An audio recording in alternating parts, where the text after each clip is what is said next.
আৰু মোৰ সহকৰ্মীসকল, মই আৰম্ভণিতে কৈছোঁ কি উদ্দেশ্যত মই পাতিছিলোঁ। এইখন বিদ্যালয়ৰ মই প্ৰধান শিক্ষক হিচাপে অহাৰ আগতে মই এছিষ্টেণ্ট শিক্ষক হিচাপে আছিলোঁ। 32 বছৰ হ'লে 3 বছৰ বাদে 29 বছৰ, 3 বছৰ পালোঁ প্ৰধান শিক্ষকৰ দায়িত্ব। আৰু প্ৰথমতে সেইখিনি সময়ত মই যথেষ্ট অসুস্থ। 20-21 চনত মই এনেকৈ থিয় হৈ থাকিব নোৱাৰোঁ।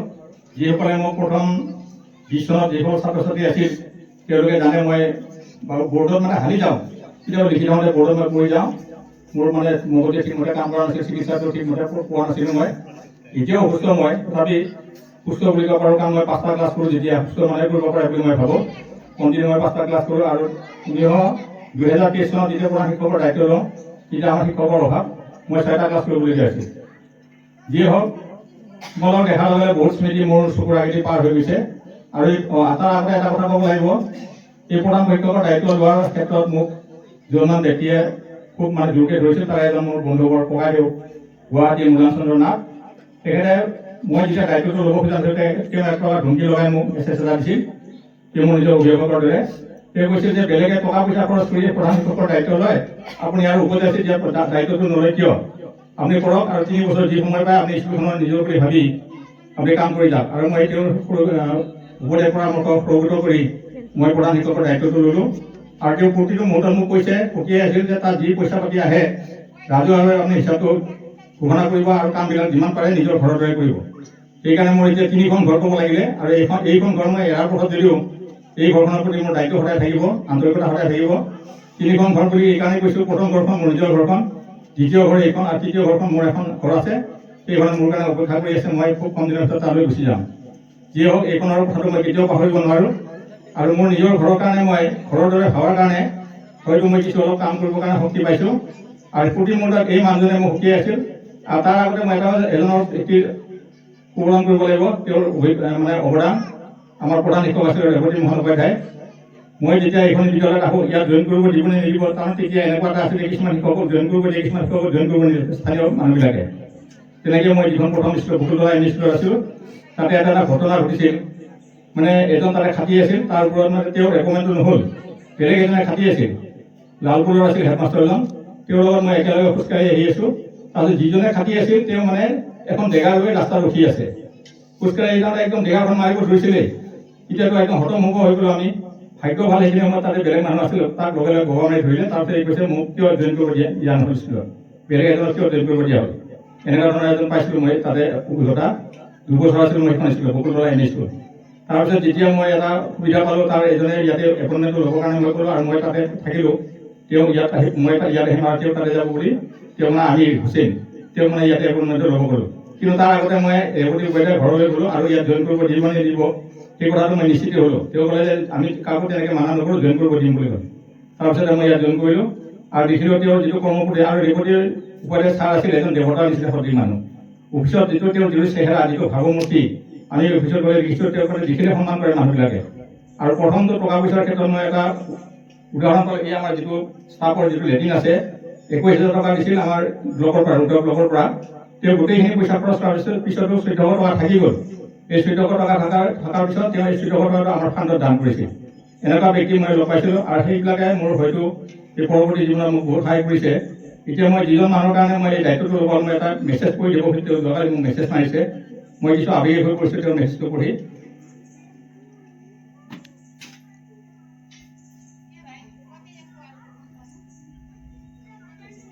তেওঁ লিখিছে, আপুনি আৰু এমাহ আছেনে?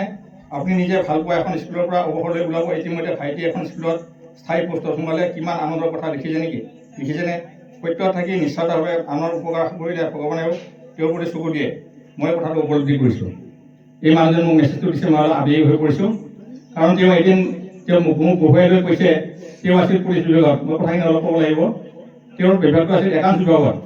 তেওঁ য'ত কাম কৰিছিল, যিটো বিভাগত তাত মানে অহৰহ পইচাৰ আমদানি চলে।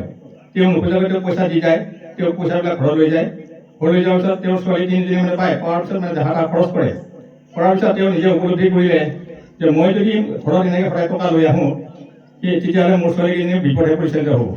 তাৰ পিছদিনাকৈ উপলব্ধি হোৱাৰ পিছদিনাকৈ তেওঁ ৰিজাইন দিলে। ৰিজাইন দি কৈছে, মই বেলেগ ডিপাৰ্টমেণ্ট মানে বেলেগ বিভাগত কাম কৰি আৰক্ষীয়ে, কিন্তু মই এই কামটো নকৰোঁ, এই পইচা লেনদেনৰ কামটো মই নকৰোঁ বুলি কৈছে। আৰু তেওঁ নকৰাৰ পিছত মানে তেওঁ কৈছে যে মই এইটো কাম নকৰাৰ কাৰণে মই আজি মোৰ ছোৱালীজনী তিনিজনী উপযুক্ত শিক্ষা দিলোঁ, উপযুক্ত পাত্ৰ দিয়া দিলোঁ আৰু মই নিজে সুখত আছোঁ বুলি কয়। তেওঁৰ ছোৱালী এজনীৰ নাম হ'ল কৃষ্ণা দেৱী গায়িকা, অসমৰ বিখ্যাত গায়িকা। আৰু তেওঁ কৈছে যে তেওঁ ভূমিকম্পত বাচি গৈছে, নেপালৰ ভূমিকম্পত। যেতিয়া ভূমিকম্প আহিছিল তেওঁলোকে ওপৰৰ পৰা নামি তলত মানে চাহ খাই আছিল লগৰবিলাকৰ লগত। বাকী একদম গোটেইজন মানে এই পাকাবিলাক খহি পৰিলে, চাদবিলাক খহি পৰিল, তাত তলত পৰি গ'ল। তেওঁ কিন্তু বাচি গ'ল তাৰ বিমৰ কাৰণে। তেওঁৰ মূৰৰ ওপৰত ডিমটো আছিল, তেওঁ মানে বাচি গ'ল আৰু তেওঁৰ মোবাইলটো তাতে পৰি থাকিল। তাৰপিছত সেই মানুহজনে ওলাই, বুঢ়া মানুহ, তথাপি তেওঁ বেলেগ এজন মাইকী মানুহক আহত অৱস্থাত উদ্ধাৰ কৰি তেওঁ হস্পিটেললৈ নিছিল আৰু তেওঁৰ ঘৰৰ মানুহবিলাকে বিচাৰি পোৱা নাছিল। এই মানুহজনে মোক সদায় পথ চলিবলৈ অনুপ্ৰাণিত কৰি আহিছে আৰু মই যিমান দূৰ পাৰোঁ এই বিদ্যালয়খনত উন্নয়নৰ যোৱা ৩ বছৰ মই অহৰহ চেষ্টা কৰি আছোঁ। কিন্তু ইয়াতে এটা বৰ দুখৰ কথা, আজি আহি মই অলপ দুখ পালোঁ। কিয় আজি আমাৰ পায়খানাৰ মানে যিটো তলা আছিল, তলাটো বেয়া হৈ থকাৰ কাৰণে আহি কোনোবাই মানে বেচিনটো ভাঙি থৈ গৈছে, আজি বেচিনটো গুচাই থৈ গৈছে। এনেকৈ কিছুমান কথা হৈ আছে। আৰু প্ৰথম যেতিয়া মই এটা প্ৰধান শিক্ষকৰ দায়িত্ব লওঁ, বহুতে মানে অলপ কিছুমান মানে দুষ্কৃতিকাৰী বুলি ক'ম নে কি বুলি ক'ম, তেওঁলোকে মোক কিছুমান ইনচালো কৰে, কাম কৰি থাকিলে আৰু ৰাতি মানে গোটেই পিক চিক পেলাই গোটেই লেতেৰা কৰি থৈ গৈছে। কিন্তু আজি সেইবিলাক কথা মই মনৰ পৰা মুচি পেলালোঁ। আজি আৰু বিশেষকৈ তোমালোকৰ উপস্থিতিয়ে মোক সেইবিলাক মুচি পেলাবলৈ সাহস দিলে। মই মনৰ পৰা ইতিমধ্যে মুচি পেলাইছোঁ আৰু বিদ্যালয়ৰ উন্নয়নৰ কাৰণে মই যি পাৰোঁ এই 3 বছৰ মই কষ্ট কৰিলোঁ। যি হওক, আজি মই কিছুমান কথা মনত পৰিছে এই কাৰণে যে তোমালোকৰ দেখি মই বহুতক চিনি নাপাওঁ, পাহৰি গ'লোঁ। মই প্ৰথমতে বিকাশ কি নাম আছিলে, বিকাশক মই জোকাইছিলোঁ, এটা গাঁওবুঢ়া বুলি কৈছিলোঁ। আমাৰ হেডমাষ্টাৰ এজনে কৈছিল তেতিয়া গাঁওবুঢ়া বুলি। মই ক্লাছত যেতিয়া মই 2 দিনমান কৈছোঁ গাঁওবুঢ়া বুলি, কিন্তু বিৰাট খং উঠিছে বিকাশে। তেতিয়াৰ পৰা মই নোকোৱা হ'লোঁ। তাৰপিছত আজি এই সভাখনৰ মূল উদ্যোক্তা আছিল ৰাজ গৌতমক যেতিয়া কোবাইছিলোঁ নেওতা নোৱাৰাৰ কাৰণে, তেওঁ এনেকুৱা খং কৰিছে মানে যেন মোক মাৰিব। মই অলপ ভয় খাই গ'লোঁ। তাৰপিছত সেইদিনাৰ পৰা মই একো কোৱা নাই। তাৰপিছত পদ্ম কটোৱাল মাৰিবি, কিমান মাৰিবি, মাৰ বুলি কৈছে মোক, কিমান মাৰিবি মাৰ, তাৰপিছত কেইদিনমান আগতে পদ্ম মই লগ পালোঁ, ইয়াতে মই কাম কৰি আছোঁ প্ৰথম হেডমাষ্টাৰ হওঁতে। তাৰপিছত আহি মোক মাত দিছে ছাৰ বুলি। তেতিয়া মোৰ কথাটো মনত পৰিছে। মনত পৰাৰ পাছত মই তাক একো কোৱা নাই। যে ই এতিয়া তামোলৰ বিজনেছ কৰে, ভাল বিজনেছ কৰে আৰু বিজনেছটো কৰে সেই মোৰ ভতিজাৰ লগত, আমাৰ ব্ৰজকান্ত ডেকা ভতিজা তামোলৰ ব্যৱসায় কৰে, ডাঙৰ ব্যৱসায়, তেওঁৰ লগত কৰে ব্যৱসায়টো। তাৰপিছত এই জ্ঞানেন্দ্ৰই বোলে এদিন কৈছে মানে জ্ঞানেন্দ্ৰ একদিন গুচি গৈছিল স্কুলৰ পৰা, মোৰ মনত নাই। জ্ঞানেন্দ্ৰই ক'লে ছাৰ আপুনি মোক এনেকৈ কৈছিল, মানে কেতিয়া ছাৰ আপোনাক মানে তাৰ বাই দিছিলোঁ, আপুনি চাইকেলখন ঘূৰাই আকৌ স্কুলত সোমাই আকৌ মোক এক থাপৰ মাৰি থৈ গৈছে, এনেকুৱা এইবিলাক কথা মনত পৰে। তাৰপিছতে আৰু এই তপন আছিলে একেবাৰে 1 নম্বৰ উৎপতীয়া। তপনক মই মাজে মাজে স্কুটাৰত উঠাই লৈ আহোঁ এই মোৰ হেঁচপাখনত। তাৰপিছত যেতিয়া দেখিলোঁ এই বৰ উৎপাত পাই স্কুলত, উৎপাত কৰাৰ পিছত মই তাক উঠাবলৈ বাদ দিলোঁ। কিন্তু সেই তপনে এদিন মোক সহায় কৰিলে কেনেকৈ, মই যিখন স্কুল চলাই আছোঁ তাৰ প্ৰিন্সিপালৰ দায়িত্ব ল'ব তপনে, আৰু প্ৰিন্সিপালৰ দায়িত্ব লৈ আমাৰ সমিতিখনক বহুত সহায় কৰিলে। এইখিনিতে এটা কথা মই স্পষ্ট কৰি দিওঁ, মই যদিও এখন বেচৰকাৰী স্কুল চলাই আছোঁ, কিন্তু মই এই চৰকাৰী চাকৰি ফাঁকি মাৰি কিন্তু মই সেই বিদ্যালয়খন চলাই নাই। মোৰ যিটো অফ টাইম, মোৰ যিখিনি বন্ধ টাইম, সেইখিনি টাইম মই তাতে মই স্কুলখন গঢ়ি তুলিছোঁ। আৰু মই স্কুলত কিন্তু মই কেতিয়াও ফাঁকি মাৰা নাই। আৰু বেমাৰ হৈ থকা দিনতো মই যেতিয়া মোৰ বেছি হৈ আছিল, মই তেতিয়াও কোনো দিন স্কুল ক্ষতি কৰা নাই। যিমান দিন পাৰোঁ মই আহি আছোঁ, যিমানখিনি পাৰোঁ। আৰু প্ৰথম বছৰ মই কৈছোঁ, প্ৰথমবাৰ হেডমাষ্টাৰৰ দায়িত্ব লৈ মই 6টা ক্লাছ কৰিব লগা আছিল, উপায় নাই। এতিয়া মোৰ মানে বেছি দুখ লাগিছে, এই স্কুলখন মই অলপ নিথোৱাৰ পৰা এৰি যাম, কাৰণ 2টা দায়িত্বৰ পৰা মই গুচি যাব লাগে। এটা হ'ল বিজ্ঞান শিক্ষক আৰু এটা হ'ল প্ৰধান শিক্ষকৰ দায়িত্ব। এতিয়া সম্প্ৰতি মানে এনেকুৱা হৈছে, বিজ্ঞান শিক্ষকৰ বিৰাট অভাৱ, কাৰণ চৰকাৰে যিটো নিয়ম কৰি দিছে DLA পাছ লাগিব ME স্কুলত কৰিবৰ কাৰণে, কিন্তু কোনো বিজ্ঞানৰ স্নাতক ডিগ্ৰীধাৰী লোকে ল'ৰা বা ছোৱালীয়ে কেতিয়াও DLA ল'ব নাযায়। সি ল'লে BEd ল'ব, BEd লৈ হাই স্কুলত কৰিব, কিন্তু ME স্কুলত নাহে। এইটো অলপ চৰকাৰে কনচিডাৰ কৰিলে ভাল আছিল, নহ'লে এই যিবিলাক আমাৰ চৰকাৰে ME স্কুলৰ এনে অৱস্থা নাই, তাতে আৰু অৱস্থা নোহোৱা হ'ব। গতিকে এইটো মই এইখিনিৰ পৰা চৰকাৰক আবেদন জনালোঁ, এই ক্ষেত্ৰত অলপ ৰেহাই দিব লাগে। তাৰপিছতে ছোৱালীবিলাকৰ ক্ষেত্ৰত মোৰ বেছি মনত নাই, আৰু ছোৱালীবিলাকে বেছি মাৰ খোৱা নাই মোৰ, কিন্তু যিবিলাকে মাৰ খাইছে হয়তো এতিয়া মনত ৰাখি মোক মাৰ খোৱাত বিচাৰিছে। তুমি আছা নেকি? আচ্ছা, নিশ্চয় ক'বা পিছত। তেনেকৈ আৰু বহুতো মই মাৰিছোঁ, ৰাস্তাটো কোবাইছোঁ মই কিছুমানক। এই বজাৰ জেগা শনিবাৰে লুকাই থাকে, এই মানে মই বোলে এই জংঘলৰ মাজত লুকাই থাকে, নামবিলাক মনত নাই। বহুত কেইজনক মই কোবাইছোঁ তেনেকৈ লগ পাই ৰাস্তাত ধৰি। তাৰপিছতে এই মনোজে মোক এটা শিক্ষা দিলে, কিন্তু মনোজৰ মানে চোকা ল'ৰা, আহি অংকবিলাক গোটেই কৰে, কিন্তু এদিন এটা অংক ভুলকৈ কৰিছে, মইতো ৰাইট চিন দি দিলোঁ, কাৰণ চোকা ল'ৰাবিলাকৰ চাব লগা বেছি নাই। তাৰপিছত এই ক'লে ছাৰ আপুনি ভুল কৰিলে নাই, এইটো মই ভুল অংক কৰিছোঁ, আপুনি মানে ভুলকৈ চাই দিছে। এইটো সিদিনাখনৰ পৰা মই অলপ সাৱধান হ'লোঁ। আৰু বিজ্ঞান শিক্ষক হিচাপে খংটো থাকে, বিজ্ঞানৰ মাষ্টৰবিলাকে ভাবে যে তেওঁ নিজে যিহেতু চোকা, বিজ্ঞানৰ ছাত্ৰ ছাত্ৰীবিলাকৰ চোকা বুলি ভাবে, ভাবি মানে যেতিয়াই নোৱাৰে তেতিয়া মানে থাপৰ মাৰি কিবা মানে এনেকুৱা। তাৰপিছতে এই কথাটো মই উপলব্ধি কৰিলোঁ যেতিয়া মানে এই মোৰ এইটো অত্যাচাৰটো বেছি হৈছে বুলি। যিদিনাখন মই দিলীপ কুমাৰ দত্তৰ যিখন মোৰ শিক্ষক আৰু শিক্ষা জীৱন বুলি এখন কিতাপ আছে, সেই কিতাপখনে মোক বহুতখিনি মানে পৰিৱৰ্তন কৰি দিলে। কিন্তু পৰিৱৰ্তনৰ ফলত মই যেতিয়া দেখিলোঁ, আগতে 40জন ছাত্ৰ ছাত্ৰীৰ ভিতৰত 30জনে নেওতা মুখাস্ত আছিল, 10জনৰ নাছিল, সেইটো বেলেগ কথা। কিন্তু মাৰৰ কোবত 30জনে মুখাস্ত কৰি আহিছিল। এতিয়া 40জন যদি আছে, 40জনে নপঢ়ে, 40জনে মুখাস্ত নাই। এটা সাধাৰণ যোগ অংক কৰিব নোৱাৰা। কালি মই এটা অংক কৰিব দিলোঁ, মই কৈছোঁ যে যদি অংকটো কৰিব নোৱাৰা মই এতিয়াই গুচি যাম বুলি অংকটো কাটি থৈ মই গুচি আহিছোঁ। এনেকুৱা এতিয়া ভাবোঁ কি মই স্কুলৰ ল'ৰা ছোৱালী আনিব লাগে, কাৰণ কৈছোঁ মই জানুৱাৰীত যাম, কোৰ্চটো কমপ্লিট নহ'ব, যদি স্কুলত আহা তেতিয়াহ'লে মই ক্লাছ কৰিম, যদি নাহা তেতিয়াহ'লে মই স্কুলত ক্লাছ নকৰোঁ। তেনেকৈ ভাবোঁ কি আনিব লগা হৈছে। ইমান মানে খাতিৰ কৰিব লাগে। এতিয়া গুণোৎসৱত 100% নকৰালে নহয়, যিবিলাক শিক্ষকত জড়িত আছে তোমালোকে জানা এইবিলাক, যে 100% উপস্থিত কৰাব লাগে। আমি ঘৰে ঘৰে গৈ গাড়ী ঘৰে ঘৰে গৈ একদম মানে হাত ধৰি 100% কৰাইছোঁ প্ৰথমবাৰ গুণোৎসৱত। নহ'লে নাই ইউনিফৰ্মৰ লোক দেখাইছোঁ, পইচাৰ লোক দেখাইছোঁ, কিবা কিবি কৰি আনিছোঁ। কিন্তু আগতে তেনেকুৱা আছিল, আগতে ক্ষতি কৰিছিল বেছি, মেলেৰিয়া ৰোগটো বেছি আছিল ইয়াতে। আহে 10জনমান সদায় গুচি যায়, আহে কিছুমানে আকৌ আলু খান্দিব যায়, আলু বতৰত খালী হয় ল'ৰা ছোৱালীবিলাক, তেনেকুৱা আছিল। যেতিয়াৰ পৰা এই ইউনিফৰ্মৰ ব্যৱস্থা কৰিলে, চৰকাৰে খাদ্যৰ ব্যৱস্থা কৰিলে, তেতিয়াৰ পৰা ল'ৰা ছোৱালীবিলাক অহা হ'ল। গতিকে এনেকুৱা বহুত স্মৃতি আছে। এতিয়া মই কৈছোঁৱেই যে মই লগতে যুগৰ কথাটো ক'লোঁ, মই চিনি নাপাওঁ বস্তু কেতিয়া মোক মাত দিয়ে মই আচৰিত হৈ যাম। আৰু মই ভাবোঁ যে এইটো সন্মান হয়তো শিক্ষকৰ বাহিৰে আন কোনোৱে নাপায়। গতিকে তোমালোকে যিসকল মই বেলেগক মানে হেৰি কৰা নাই, এই অনুপাতত মই হেৰি কৰা নাই, কিন্তু শিক্ষকসকল বৃত্তিৰ লগত যিসকল জড়িত আছে, এইটো আটাইতকৈ ডাঙৰ এটা সন্মান শিক্ষকৰ। ক'ৰবাত গৈছে, ক'ৰবাত যদি বিয়া যোৱা তাতে সেৱা কৰি দিব, কোনোবা এটা ছাৰ বুলি মাতিব। এইটো কিন্তু এজন ডাক্তৰো নাপায়, এজন মিনিষ্টাৰো নাপায়, এজন মানে ইঞ্জিনিয়াৰ নাপায় সন্মানটো। সেইটো কাৰণে ভাল লাগে। আৰু শিক্ষক বৃত্তিটো সেইকাৰণে আমি চাকৰি বুলি কেতিয়াও ভাবিব নালাগে। যিসকলে ছাত্ৰ ছাত্ৰী ইয়াতে মোৰ প্ৰাক্তন ছাত্ৰ ছাত্ৰী শিক্ষকৰ লগত জড়িত আছে, এইটো কথা সদায় মনত ৰাখিবা। শিক্ষক বৃত্তিটো এইটো কেতিয়াও টকা পইচাৰ লগত আমি মিলাব নালাগে। শিক্ষকৰ আমাৰ দৰমহা কিমান সেইটো আমি চাব নালাগে। আমাৰ লক্ষ্য হ'ল কি, আমি কেনেকৈ সেৱা কৰিব পাৰোঁ চৰকাৰক, ৰাইজক কেনেকৈ আমি সেৱা কৰিব পাৰোঁ। এতিয়া আমি যে কৈ আছোঁ যে বিদ্যালয়বিলাক বন্ধ কৰি আছে, চৰকাৰে এতিয়া চাকৰিবিলাক বন্ধ কৰিব, এইটো সঁচা কথা। কাৰণ 9জন ল'ৰা ছোৱালীলৈ কোনোবা এখন স্কুল চলি আছে, 5জন ল'ৰা ছোৱালীলৈ এখন স্কুল চলি আছে, 5জনৰ কাৰণে হয়তো চৰকাৰে এক মাহত 2 লাখ 1.5 লাখ টকা খৰচ কৰিব লগা হৈছে। এইটো চৰকাৰৰ অপচয়। আৰু সেই অপচয়ৰ কাৰণটো আমি সেইটো জনসাধাৰণৰ ওপৰত আমাৰ টেক্সেদি আমি দৰমহা যিহেতু আমাক দি আছে, আমি জনসাধাৰণৰ ওপৰত সেইটো টেক্সটো আমি দি আছোঁ। এই কথা উপলব্ধি কৰি তোমালোকে মানে ক্লাছ কৰিবা, তেতিয়া নিশ্চয় তোমালোকৰ মংগল হ'ব আৰু দেশৰো উন্নতি হ'ব আৰু ল'ৰা ছোৱালীবিলাকৰো উন্নতি হ'ব। এতিয়া মোৰ ল'ৰাই যিখন স্কুলত মানে এপইণ্টমেণ্ট পাইছে, তাত 4 বছৰ ধৰি এপইণ্টমেণ্ট নাই। এখন স্কুল 4 বছৰ ধৰি শিক্ষক নহ'লে চলে নেকি, এটা হায়াৰ ছেকেণ্ডেৰী ছায়েন্সৰ বিভাগ। কিন্তু তেওঁলোক একেলগে 11জন এপইণ্টমেণ্ট দিছে এখন স্কুলত, 7জনক মানে হাইস্কুলত আৰু 4জনক দিছে হায়াৰ ছেকেণ্ডেৰী স্কুলত। ছাত্ৰ ছাত্ৰী একেবাৰে নাই, গাৰ্লছ স্কুল তাতে ছাত্ৰী নাই, 14জনী ছাত্ৰী আছে ছায়েন্সত। গতিকে এই কথাটো কিন্তু আমাৰ শিক্ষকৰ যিসকল আমি শিক্ষক আছোঁ বা শিক্ষকৰ জড়িত হৈছে, তোমালোকে এই কথাটো সদায় মনত ৰাখিবা। আমাৰ চৰকাৰে ৰাইজৰ সেৱা কৰিবৰ কাৰণে, জনসাধাৰণৰ সেৱা কৰিবৰ কাৰণে আমাক নিয়োগ কৰিছে, তাৰ বিনিময়ত আমাক কিবা এটা দিছে। সেইটোলৈ আমি কেতিয়াও মাথা মাৰিব নালাগে। আমাৰ এই পুষ্পলাল আছে, তাৰপিছতে মই পুষ্পলাল ভাল পালোঁ, তেওঁ মেছেজ মাৰিছিল, মই উত্তৰ দিব পৰা নাই। আৰু ফেচবুকৰ মোৰ প্ৰথম বন্ধু হ'ল সুৰেন লিম্বু, তেওঁ কিন্তু আহিব নোৱাৰিলে।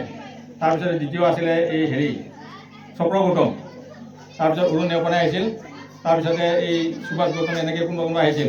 বাকীবিলাক পিছতহে মোৰ ফেচবুকৰ বন্ধু। কিন্তু সুৰেন লিম্বু একদম আৰম্ভণিৰ পৰা এতিয়াও মোৰ লগত লিংক ৰাখি আছে, কিন্তু আহিব নোৱাৰিলে। গতিকে এনেকুৱা বহুত কথাই মনত পৰিছে তোমালোকক দেখি। মই এতিয়া কিছু আৱেগিক হৈ পৰিছোঁ, যে মাজে মাজে মই কম, মনত পৰিলে তোমালোকে এতিয়া তোমালোকৰ মনৰ কথাখিনি কোৱা, কেনেকুৱা পাইছা, কি পাইছা। এতিয়া মইতো ভাবোঁ মানে বেছিভাগ মাৰ খোৱা ল'ৰা ছোৱালীবিলাকে মোক মাৰ খোৱাৰ কাৰণে মনত ৰাখে, সেইটো মই ভাবি আছিলোঁ। কিন্তু হয়তো আজি আজিৰ পৰা গুচাম, এইকাৰণে তোমালোকে আন্তৰিকতা প্ৰকাশ কৰি আজি ইয়ালৈ আহিছে, আৰু মই অতি ধন্য হৈছোঁ। আৰু মই হ'লোঁ মানে সাধাৰণ সুখক লৈ জীয়াই থকা মানুহ। মোৰ টকা পইচা গাড়ী মটৰ ঘৰ দুৱাৰ বেছি নালাগে। মোৰ মানে সুখত মনত যদি এটা সুখ হয়, মনত যদি এটা শান্তি হয়, মোৰ সেইটোৱে সুখ। মই ফেচবুকত এটা ঘোষণা কৰি থৈছোঁ, বিশ্বৰ আটাইতকৈ সুখী মানুহজন হয় মই, 100% সুখী মই। আজি যদি 100% যদি কিবা খালী আছিল, সেইখিনি আজি পূৰণ হ'ব বুলি মই আশা কৰিছোঁ। আমি প্ৰাক্তন ছাত্ৰ ছাত্ৰীয়ে ছাৰক এটি বিদায় সম্বৰ্ধনা পত্ৰ জ্ঞাপন কৰিব গৈ আছো। ছাৰৰ কাৰ্যকাল শেষ হোৱা নাই যদিও পৰৱৰ্তী সময়ত আমি হয়তো ইয়াত উপস্থিত থাকিব নোৱাৰিম প্ৰাক্তন ছাত্ৰ ছাত্ৰীসকল। সেইকাৰণে আমি আজিয়ে এই শুভ মুহূৰ্তত ছাৰক বিদায় সম্বৰ্ধনা পত্ৰ প্ৰদান কৰিব গৈ আছো। আৰু শ্ৰদ্ধাৰ তুলসী গৌতম ছাৰৰ অনুৰোধ মৰ্মে মই এই সম্বৰ্ধনা পত্ৰ আপোনালোকৰ আগত গাবলৈ গৈ আছো। বিদায় সম্বৰ্ধনা পত্ৰ। প্ৰধান শিক্ষক শ্ৰীযুত খগেন ডেকা, 3 নং ধনশ্ৰী মধ্য ইংৰাজী বিদ্যালয় ৰৌতা, ওদালগুৰি BTAD আসম। কৰ্মজীৱনৰ সংক্ষিপ্ত বিৱৰণ। বকুলতলা মধ্য ইংৰাজী বিদ্যালয়, যোগদানৰ তাৰিখ 1-2-1992। 3 নং ধনশ্ৰী মধ্য ইংৰাজী বিদ্যালয়, যোগদানৰ তাৰিখ 1994। প্রধান শিক্ষক হিসাবে দায়িত্বভার গ্রহণের তারিখ 1-2-2023। অবসর গ্রহণের তারিখ 31-1-2026। হে মহিয়ান, পোনপ্ৰথমে আপোনাৰ শ্ৰীচৰণত সেৱা জনালো। আপোনাৰ বিদায় বেলাত আমাৰ হৃদয়ৰ নিভৃত কোণৰ পৰা যাচিলে শ্ৰদ্ধা, কৃতজ্ঞতা আৰু ভক্তিৰ অমল ধাৰা। আপুনি 1994 চনত আমাৰ বিদ্যালয়ত বিজ্ঞান শিক্ষক হিচাপে নিযুক্তি লাভ কৰি সুদীৰ্ঘ 32 বছৰ শিক্ষকতাৰ নিচিনা মহান ব্ৰতেৰে ব্ৰতী হৈ শ শ ছাত্ৰ ছাত্ৰীৰ জীৱন জ্ঞানৰ পোহৰেৰে আলোকিত কৰিলে। আপোনাৰ পৰম পবিত্ৰ ছত্ৰছায়াত আমি পালো জীৱন জীয়াৰ আমাক অস্ত্ৰ। ছাত্ৰ ছাত্ৰীসকলৰ বৌদ্ধিক উত্তৰণৰ ক্ষেত্ৰত আপুনি চলোৱা অক্লান্ত প্ৰচেষ্টাৰ বাবে আমি আপোনাৰ ওচৰত চিৰকৃতজ্ঞ। সময়ানুবৰ্তিতা, নিয়মানুবৰ্তিতা, শৃংখলাবদ্ধতা, কৰ্তব্যপৰায়ণতা, স্পষ্টবাদিতা, নিৰ্ভীকতা আদি আপোনাৰ ব্যক্তিত্বৰ পৰম আভূষণ। আমাৰ সদায় অনুপ্ৰেৰণাৰ উৎস হৈ থাকিব। গুৰুদেৱ, আপুনি 2023 চনৰ পৰা এইখন বিদ্যালয়ৰ প্ৰধান শিক্ষকৰ দায়িত্ব অতি নিষ্ঠা আৰু সততাৰে পালন কৰি বিদ্যালয়খনৰ সৰ্বাংগীন উন্নতিৰ কাৰণে যিখিনি অৱদান আগবঢ়ালে তাৰ বাবে সমগ্ৰ তাৰাবাৰী গাঁওবাসী আপোনাৰ ওচৰত চিৰঋণী হৈ থাকিব। আপুনি বিদ্যালয়ৰ বিভিন্ন কাৰ্যত অভিভাৱক তথা সমাজৰ ব্যক্তিসকলক সমাযোজন কৰাই বিদ্যালয়খনক এখন আদৰ্শ সমাজ হিচাপে গঢ় দিছে। এগৰাকী দক্ষ আৰু আদৰ্শ শিক্ষক হোৱাৰ লগতে আপুনি সাহিত্য সেৱা, সমাজ সেৱা, সাংবাদিকতা আদিৰ জৰিয়তে সমাজৰ উৎকৰ্ষ সাধনৰ ক্ষেত্ৰত দিয়া অৱদান আমাৰ সদায় স্মৰণীয় হৈ থাকিব। হে মহান শিক্ষাগুৰু, আজি আপোনাৰ বিদায় বেলাত আমি প্ৰাক্তন ছাত্ৰ ছাত্ৰীৰ বাবে আপোনাক আন্তৰিক অভিবাদন জনাইছো। আমি আপোনাৰ পৰা পোৱা জ্ঞান মুকুতাসমূহ চিৰদিন সঞ্চয় কৰি ৰাখিম আৰু আপুনি দেখুৱাই দিয়া বাটেৰে বাট বুলিবলৈ চেষ্টা কৰিম। আশা কৰো অৱসৰৰ পৰৱৰ্তী কালত আপুনি আৰু সক্ৰিয় হৈ সাহিত্য চৰ্চা, সমাজ সেৱা আদিত নিয়োজিত হয়। আপোনাৰ আৰু আপোনাৰ সমূহ পৰিয়ালবৰ্গৰ সুস্বাস্থ্য আৰু দীৰ্ঘায়ু কামনা কৰিলো। ইতি আপোনাৰ শৈশৱ পথাৰৰ কিছু পৈণত আৰু অপৰিণত বীজ প্ৰাক্তন ছাত্ৰ ছাত্ৰী সংসদ 3 নং ধনশ্ৰী মধ্য ইংৰাজী বিদ্যালয়। ধন্যবাদ। মুখ্য আহ্বায়ক সভাৰ মধ্যমণি বুলিয়ে কৈছো আৰু এইখন বিদ্যালয়ৰ প্ৰধান শিক্ষক আমাৰ শ্ৰদ্ধাৰ খগেন ডেকা ছাৰ, মঞ্চত উপবিষ্ট এইখন বিদ্যালয়ৰ কৰ্মৰত শিক্ষক শিক্ষয়িত্ৰীবৃন্দ, কৰ্মচাৰীবৃন্দ, এইখন বিদ্যালয় পৰিচালনা তথা উন্নয়ন সমিতিৰ সভানেত্ৰী মহোদয়া, সভাত উপস্থিত আমন্ত্ৰিত অতিথিবৃন্দ আৰু সভাৰ মুখ্য আকৰ্ষণ প্ৰাক্তন ছাত্ৰ ছাত্ৰীসকল এইখন বিদ্যালয়ৰ আৰু লগতে অধ্যয়নৰত ছাত্ৰ ছাত্ৰীসকল আৰু অভিভাৱক তথা এইখন বিদ্যালয়ৰ শুভাকাংক্ষী ৰাইজ। পোনপ্ৰথমে মই যিসকল মানুহৰ মহান চেষ্টাত আজি আমাৰ অঞ্চলত এইখন বিদ্যাৰ মন্দিৰ স্বৰূপ শিক্ষানুষ্ঠান গঢ় লৈ উঠিছে, তেখেতসকলক মই শ্ৰদ্ধাৰে সোঁৱৰিছোঁ। কাৰণ তেখেতসকলৰ বেছিভাগে আজি এইখন সংসাৰত নাই। তেখেতসকলক মই কৃতজ্ঞতা জ্ঞাপন কৰিছোঁ আৰু শ্ৰদ্ধাৰে সোঁৱৰিছোঁ। লগতে মোক শিক্ষাদান কৰা সকলো শিক্ষাগুৰুৰে মই আন্তৰিক মোৰ কৃতজ্ঞতা জ্ঞাপন কৰিছোঁ। মই তেখেতসকলক মই নমস্কাৰ জনাইছোঁ। মোৰ শিক্ষাদান কৰা দুগৰাকী শিক্ষক বৰ্তমান এই সংসাৰত নাই। তেখেতসকল এইখন বিদ্যালয়ৰ প্ৰথম প্ৰধান শিক্ষক স্বৰ্গীয় ৰেৱতী উপাধ্যায় ছাৰ মোৰ বৰ্তা আছিল তেখেত, আৰু দেৱীভক্ত আচাৰ্য ছাৰ, তেখেত দুগৰাকীলৈও মই অশ্ৰুসিক্ত শ্ৰদ্ধাঞ্জলি নিবেদিছোঁ। পোনপ্ৰথমে মই আজিৰ সভাৰ আহ্বায়ক খগেন ডেকা ছাৰক মই আন্তৰিক কৃতজ্ঞতা জ্ঞাপন কৰিছোঁ। তেখেতে আমাৰ সকলোৰে কাৰণে প্ৰাক্তন ছাত্ৰ ছাত্ৰীসকলৰ কাৰণে এইখন মঞ্চ দিয়াৰ কাৰণে অলপ হাল্লা হৈছে কাৰণ এইখন বিদ্যালয়ৰ লগত আমাৰ বহুতো আৱেগ অনুভূতি জড়িত হৈ আছে সেইখিনি প্ৰকাশ কৰাৰ সুবিধা বা আমাৰ শিক্ষাদান কৰা শিক্ষকসকলৰ প্ৰতি কৃতজ্ঞতা জনোৱাৰ সুবিধা আমি কেতিয়াও পোৱা নাছিলোঁ আজি এই অনুষ্ঠানটোৰ যোগেদি আমাক সকলোকে এই সুবিধাকণ দিয়াৰ কাৰণে মই ছাৰক অশেষ ধন্যবাদ জ্ঞাপন কৰিছোঁ আমি সকলোৱে ইতিমধ্যে গম পাইছোঁ ছাৰৰ অৱসৰ লোৱাৰ দিন ওচৰ চাপি আহিছে ছাৰে মাত্ৰ 1 মাহ পিছতে এইখন বিদ্যালয়ৰ পৰা অৱসৰ গ্ৰহণ কৰিব ছাৰে সুদীৰ্ঘ 32টা বছৰ অতি নিষ্ঠাৰে নিজৰ দায়িত্ব এখন স্কুলৰ উৎকৰ্ষ সাধনৰ কাৰণে যথেষ্টখিনি বৰঙণি আগবঢ়াইছে তেখেতৰ এইখিনি স্কুলৰ প্ৰতি দিয়া সেৱা সদায় আমাৰ এই অঞ্চলৰ মানুহে মনত ৰাখিব তেখেতে এইখন বিদ্যালয়ৰ ছাত্ৰ ছাত্ৰীৰ ভৱিষ্যত গঢ় দিয়াৰ কাৰণে বহুত কষ্ট কৰিছে সেইকাৰণে তেখেতক মই শ্ৰদ্ধাৰে মই তেখেতক কৃতজ্ঞতা জনাইছোঁ তেখেতসকলৰ লগত জড়িত আৰু এইখন স্কুলৰ লগত জড়িত বহুতো স্মৃতি আছে হয়তো মই ভাষাৰে গোটেইখিনি প্ৰকাশ কৰিব নোৱাৰিম যিহেতু আজিৰ সভাখনৰ শীৰ্ষকে আছিলে অন্তৰংগ বাৰ্তালাপ প্ৰাক্তন ছাত্ৰ ছাত্ৰীৰ সৈতে গতিকে ছাৰে হয়তো আমাৰ পৰা বহুতখিনি আমাৰ অভিজ্ঞতা জানিবলৈ আগ্ৰহেৰে ৰৈ আছে সেইকাৰণে মই মোৰ স্মৃতিত থকা যিখিনি কথা আছে সেইখিনি অকণমান মই ক'বলৈ ওলাইছোঁ মই যেতিয়া 7ম শ্ৰেণীত উত্তীৰ্ণ হৈছিলোঁ 1994 চনত তেতিয়া ছাৰে এইখন বিদ্যালয়ত যোগদান কৰিছিলে এইখন বিদ্যালয় ছাৰৰ যোগদানে এইখন বিদ্যালয়ৰ এজন অংক আৰু বিজ্ঞান শিক্ষকৰ যিটো বহুদিনীয়া অভাৱ আছিলে সেইখন পূৰণ কৰিছিলে এনেকুৱা নহয় যে ছাৰে যোগদান কৰাৰ আগতে আমাৰ মানে বিজ্ঞান আৰু অংক বিষয়টো ক্লাছ হোৱা নাছিলে তেনেকুৱা নহয় ছাৰে যোগদান কৰাৰ আগতে মাত্ৰ 3গৰাকী আমাৰ ছাৰ নিয়মীয়াভাৱে স্কুললৈ আহে তেখেতসকল আছিলে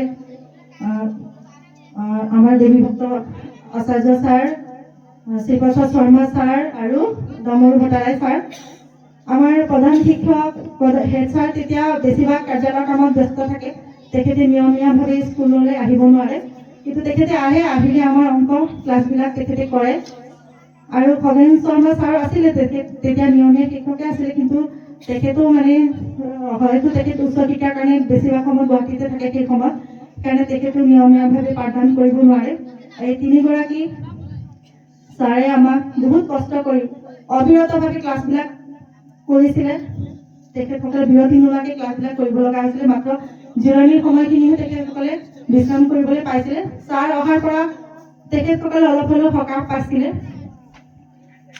কিন্তু ছাৰে আকৌ গোটেই 3টা ক্লাছৰে অংক বিজ্ঞান বিষয়বিলাক পঢ়াব লগা হৈছিলে ছাৰে বহুত যথেষ্ট কষ্ট কৰিছিলে আমাৰ কাৰণে কষ্ট কৰি আমাক শিক্ষাদান দিছিলে আৰু ছাৰে বাকী ছাৰসকলৰ তুলনাত বহুত দূৰৰ পৰা আহে তেতিয়া ৰাস্তা ঘাটৰ অৱস্থা বহুত বেয়া জৰাজীৰ্ণ ৰাস্তাইদি ছাৰে প্ৰতিকূল বতৰকো কেতিয়াবা নেওচি স্কুলত সময়তকৈ আগত আহি পায় ছাৰ যথেষ্ট সময়নিষ্ঠ যথেষ্ট ডিচিপ্লিন সেইকাৰণে ছাৰ আৰু নীতি নিয়মৰ ক্ষেত্ৰত অকণমান কঠোৰ আমি প্ৰথমতে ছাৰক ভালকৈ বুজি পোৱা নাছিলোঁ ছাৰৰ কথাবিলাকো ভালকৈ বুজি পোৱা নাছিলোঁ কাৰণ ছাৰে অকণমান খৰখেদাকৈ কথাবিলাক কৈছিলে পিছলৈ ভালকৈ বুজি পোৱা হৈছিলোঁ আৰু ছাৰে যে নীতি নিয়মৰ ক্ষেত্ৰত কঠোৰ সেইখিনি যে আমাক ছাৰে শৃংখলাবদ্ধ কৰিব লাগে সেইখিনি কৰিছে সেইখিনি আমি পিছত উপলব্ধি কৰিব পাৰিছিলোঁ আৰু ছাৰে অনিয়ম একেবাৰে পচন্দ কৰা নাছিলে বা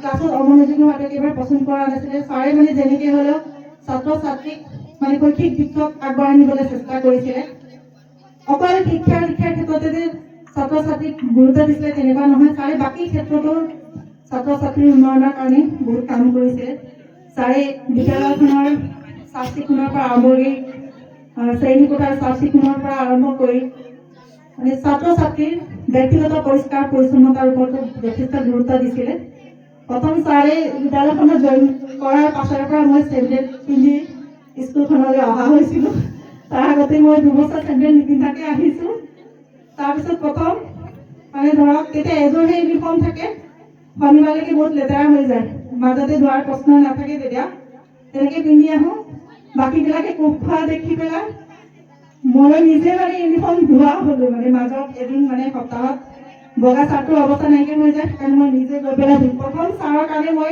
কাপোৰ ধোৱা হ'লোঁ।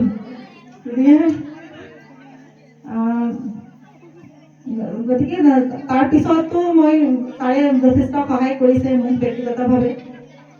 ক্লাছ 7 অংকৰ বিষয়টো মই অকণমান দুৰ্বল আছিলোঁ, ঘৰত অনুশীলন একেবাৰে নকৰিছিলোঁ।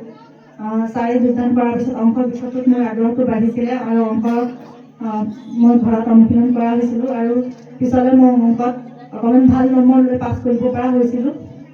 গতিকে ইয়াৰ কাৰণে মই ছাৰক ধন্যবাদ জনাইছোঁ। আৰু ছাৰে কিন্তু মোক এইখন বিদ্যালয়ৰ পৰা ওলাই যোৱাৰ পিছতে এৰি দিয়া নাই। ছাৰে আমাৰ ঘৰলৈ গৈ থাকি, যিটো স্কুলখনৰ ওচৰতে মোৰ ঘৰখন, মেট্ৰিক দিয়া পৰ্যন্ত ছাৰৰ পৰাই যি অংক শিকিলোঁ, বিজ্ঞান শিকিলোঁ, মই বেলেগ ছাৰৰ ওচৰলৈ যোৱা নাই। ছাৰে একেবাৰে নিজৰ অভিভাৱকৰ নিচিনাকৈ মোক শিকায়, গৈ পেলাই মাজে মাজে মোৰ খবৰ লয়, ক'ত কি অসুবিধা পাইছোঁ মোক সোধে, নোৱাৰা অংকবিলাক শিকাই দিয়ে। কেতিয়াবা দেওবাৰ দিনটোতো ছাৰে ইমান দূৰৰ পৰা চাইকেল মাৰি আহে মোক শিকাবলৈ। গতিকে ছাৰে যিখিনি মোক সহায় কৰিলে সেইখিনি মই কেতিয়াও পাহৰিব নোৱাৰোঁ। তাৰ কাৰণে মই ছাৰৰ ওচৰত সদায় ঋণী। তাৰপিছত মেট্ৰিক দিয়াৰ পিছতো কিন্তু ছাৰে মোক সহায় কৰিছে, কাৰণ মই এডভান্স লোৱা নাছিলোঁ, ছায়েন্স ষ্ট্ৰীমলৈ পঢ়িছোঁ। অংকত মই যথেষ্ট অসুবিধা পাইছিলোঁ। মই হায়াৰ ছেকেণ্ডেৰী ফাৰ্ষ্ট ইয়াৰ যেতিয়া ফৰ্ম ফিল আপ কৰি ঘৰলৈ আহোঁ, তেতিয়াও ছাৰে কিন্তু মোক অংক বিষয়ে টিউশ্যন কৰিবলৈ এজন ছাৰৰ ওচৰলৈ লৈ গৈছিলে। ছাৰজনৰ নামটো মই নাজানো, এই হায়াৰ ছেকেণ্ডেৰী স্কুল পাৰ হৈ অকণমান আগলৈ আছিলে ছাৰজনৰ ঘৰ। ছাৰে তেখেতৰ ওচৰলৈ লৈ গৈছিলে, ইমানেই চিন্তা ছাৰৰ। আৰু এটা কথা ছাৰৰ মই শলাগিবলগীয়া থাকিব নোৱাৰোঁ। সেইখিনি কথা মোৰ যথেষ্ট আৱেগৰ লগত জড়িত।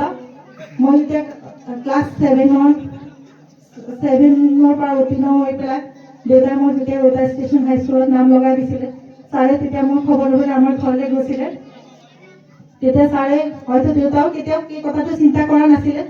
ছাৰে দেউতাক সুধিছিলে, দাদা এতিয়া এই ইমান দূৰ কেনেকৈ যাব? খোজকাঢ়ি অহা যোৱা কৰিলে এই পঢ়িব নোৱাৰিব, কাৰণেতো পঢ়িব লাগিব। ইমান দূৰ খোজকাঢ়ি অহা যোৱা কৰিলে তাই ভাগৰি যাব, পঢ়িব নোৱাৰিব। আপুনি এটা কাম কৰক, কাইলৈ চাইকেল এখন লৈ দিয়ক। ছাৰৰ কথা মতে কাম। আৰু ছাৰে লগতে এটা কথাও কৈছিলে, তাইক হেভি চাইকেল, বেছি গধুৰ চাইকেল কিনি নিদিব, যিহেতু তাই সৰু ছোৱালী। তাইক আজিকালি মানে অকণমান হালকা কম ৰেটৰ চাইকেলবিলাক পায়, তেনেকুৱা এখন আনি দিব লাগিব।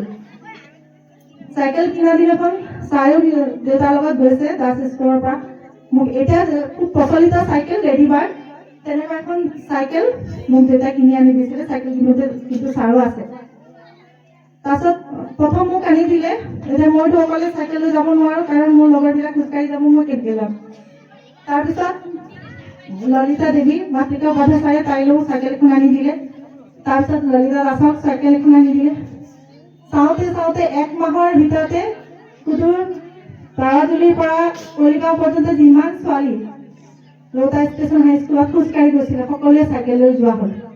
আৰু লগতে আগতে ক্লাছ 9 বা 10ত পঢ়ি থকা এই অঞ্চলৰ যিমান ছাত্ৰী আছিলে, সকলোৱে চাইকেল লৈ যোৱা হ'ল। গতিকে ছাৰে হয়তো এই কথাটো ইমান ভবা নাছিলে, কিন্তু এতিয়া মই কওঁ, তেতিয়াৰ দিনতে কিন্তু ছাৰে ছাত্ৰী সবলীকৰণৰ কাৰণে এটা ডাঙৰ পদক্ষেপ গ্ৰহণ কৰিছিলে। ছাৰে সজাগ নোহোৱাকৈ সেইটো কামৰ কাৰণে মই ছাৰক সকলো চাইকেল লৈ যোৱা ছাত্ৰীসকলৰ হৈ পেলাই মই ছাৰক কৃতজ্ঞতা জ্ঞাপন কৰিছোঁ, ছাৰক ধন্যবাদ জ্ঞাপন কৰিছোঁ। আৰু ছাৰে কোৱা মতে আমি চাইকেল লৈ যোৱা ছাত্ৰীসকলৰ মেট্ৰিক পৰীক্ষাত আটাইতকৈ ভাল ৰিজাল্ট হৈছিলে। মানে এই অঞ্চলৰ উত্তীৰ্ণ ছাত্ৰীৰ সংখ্যা সেই বছৰ বহুত বেছি আছিলে। এইখিনি কেৱল মাত্ৰ ছাৰৰ কাৰণে হৈছিলে। আৰু সেই সময়ত অলপ হ'লেও লিংগ বৈষম্য আছিলে আমাৰ সমাজত, কাৰণ একে ঘৰৰ যদি ছোৱালীয়ে খোজকাঢ়ি যায়, সেই ঘৰৰ ল'ৰাই কিন্তু চাইকেল লৈ যায়। কাৰণ প্ৰত্যেকৰে ঘৰতে জেন চাইকেল এখন থাকেই, ল'ৰাবিলাকে খোজকাঢ়ি যায়। কিন্তু হয়তো অভিভাৱকেও কেতিয়াও এই কথাটো গুৰুত্ব দিয়া নাছিলে যে ছোৱালীজনীকো চাইকেল এখন আনিলে তাইও চাইকেল লৈ যাব পাৰিব। কিন্তু এইখিনি গোটেইখিনি হ'ল কেৱল মাত্ৰ ছাৰৰ কাৰণে। ছাৰৰ যিটো অৱসৰ লোৱাৰ দিন সমাগত, ছাৰলৈ অৱসৰ জীৱনৰ বহুত অভিনন্দন থাকিলে। ছাৰে ইতিমধ্যে আমি সকলোৱে জানো, ছাৰে সাহিত্য চৰ্চাৰ ক্ষেত্ৰত যথেষ্ট নাম কৰিছে। ছাৰৰ লিখাসমূহ বহুত আগৰ পৰাই বিভিন্ন আলোচনী, বাতৰি কাকত এইবিলাকত প্ৰচাৰিত হৈছে। শেহতীয়াভাৱে ছাৰে লিখা দুখন কিতাপো প্ৰকাশিত হৈছে। কিতাপ দুখন মই পঢ়িছোঁ। মই মোৰ সহকৰ্মীকেইজনকো মই পঢ়িব দিছোঁ। সকলোৱে ছাৰক শলাগ লৈছে, লিখনি ভাল পাইছে। আৰু লগতে ছাৰে সমাজ সেৱাৰ কামত সদায় নিজকে উৎসৰ্গিত কৰিছে। আৰু এই চৰকাৰী চাকৰিটো ছাৰৰ সমাজ সেৱাৰ কামত কেতিয়াও বাধা হিচাপে থিয় দিয়া নাই। আমি চাকৰি কৰাবিলাকে সদায় ভাবোঁ আমি যিহেতু চাকৰি কৰোঁ, আমাৰ কাৰণে সমাজ সেৱাৰ কাৰণে আমাৰ লগত টাইম নাই, কিন্তু সেইটো মিছা কথা বুলি ছাৰে প্ৰমাণিত কৰিছে। ছাৰে ইমান ব্যস্ততাৰ মাজত স্কুলৰ দায়িত্ব ইমান সততাৰে পালন কৰাৰ পিছতো ছাৰে কিন্তু সমাজৰ কাৰণে যথেষ্টখিনি কৰিছে। এই গোটেই ৰৌতা অঞ্চলৰ বিভিন্ন অনুষ্ঠান প্ৰতিষ্ঠানৰ লগত ছাৰ জড়িত। ছাৰে ইতিমধ্যে বহুত দুখীয়া ছাত্ৰ ছাত্ৰীৰ কাৰণেও বহুতখিনি কৰিছে। তাৰপিছত প্ৰধান শিক্ষকৰ দায়িত্ব লোৱাৰ পিছতো ছাৰে স্কুলখনৰ সৰ্বাংগীন উন্নতিৰ কাৰণে যথেষ্টখিনি কৰিছে। স্কুলৰ পৰিৱেশ দেখিলে আমি গম পাওঁ সেই কথাটো। গতিকে এইখন স্কুলৰ মান প্ৰতিষ্ঠা অটুট ৰাখিবলৈ যাতে এতিয়া কৰ্মৰত শিক্ষকসকলে চেষ্টা কৰে, তাৰ কাৰণে মই অনুৰোধ কৰিছোঁ।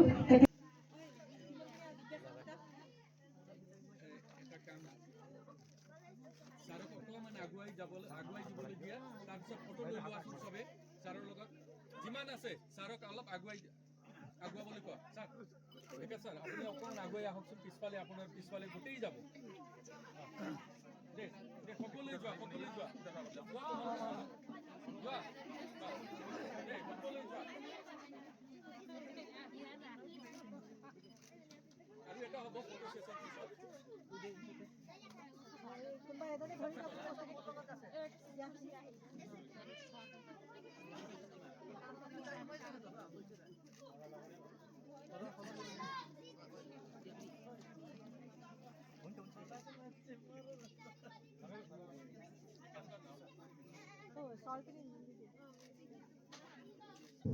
ছাৰক এতিয়া ছাৰক অলপ আসন গ্ৰহণ কৰিবৰ কাৰণে মই অনুৰোধ কৰিছোঁ। তাৰপিছত আছে ব্যক্তিগত হিচাপে সম্বৰ্ধনা।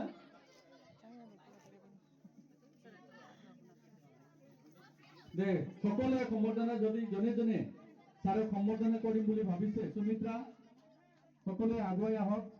সুনিতা,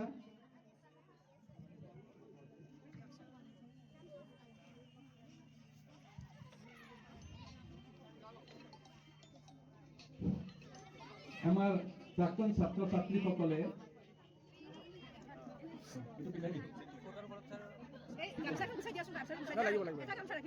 পিছত লাগিব গোটেইকেইটা নহয়, এবাৰ ল'ব লাগিব। বহুত মানে আহিব পৰা নাই, বাহিৰত থাকে যে। ফটো এটা লৈ লোৱা, লগাই দিয়া।